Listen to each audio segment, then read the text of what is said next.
with a man who exposed predators shot during confrontation. Notorious Detroit predator hunter Robert Wayne Lee, also known as Boopac Shakur, has been killed during the confrontation of a 17 and 18-year-old who Lee believed to be pedophiles. It's a tragic story, one we'll unpack further for you. Lee, also dubbed Boopac Shakur, as we said, utilized his online presence to confront suspected child predators. Authorities said he posed as a 15-year-old on the internet, and his actions have led to the arrest and criminal charges being filed against several men. Click on Detroit reported, however, the outlet noted that he mistakenly labeled someone as a predator during his missions, which is an important point to mention. Atlanta Black Star with the details there. Lee, age 40, approached two teens seated inside a restaurant in Pontiac. It's about 30 miles from Detroit, around 10:30 p.m., according to local news outlets. He accused one of them of being a pedophile and punched him during that confrontation. This led the teenager Lee hit to pull out a knife, while the second one shot him multiple times, according to the report, citing police, later resulting in his death at a local hospital. The two individuals, identified as 17 and 18 years old, left the scene but were taken into custody Saturday, per WXYZ. The duo's identities have not been made public. Their charges haven't been announced yet. Now, Lee's family has organized a GoFundMe for his funeral expenses, also for his daughter, which outlines the importance his family and the community put on his work. Before his death, he sold T-shirts, which are a symbol of his good work. In a GoFundMe created to raise money for his funeral and daughter, Lee was recognized as a defender of the innocent, whose work helped expose 132 predators who sought to harm our community's youth. It has raised nearly $8,000 as of yesterday, Monday.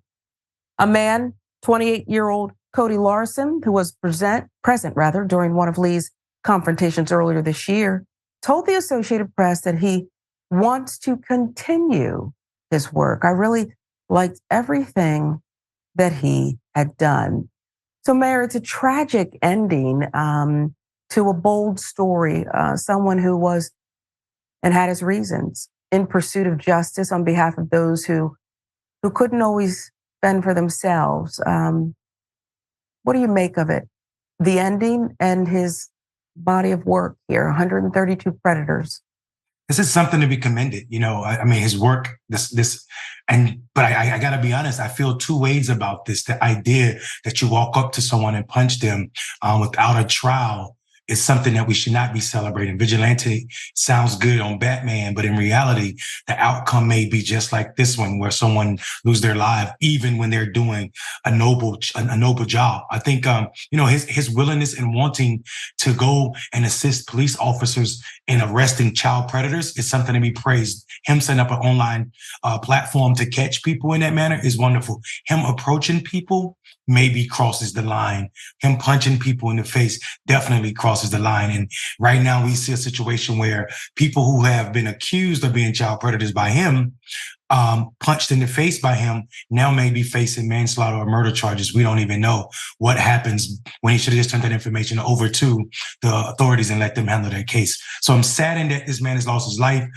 Proud of the great work that he did and the legacy that follows. I hope people understand that vigilante is not it's not a way to go. And the idea that Marvel movies make people believe that we should show up in this manner might not be a smart thing.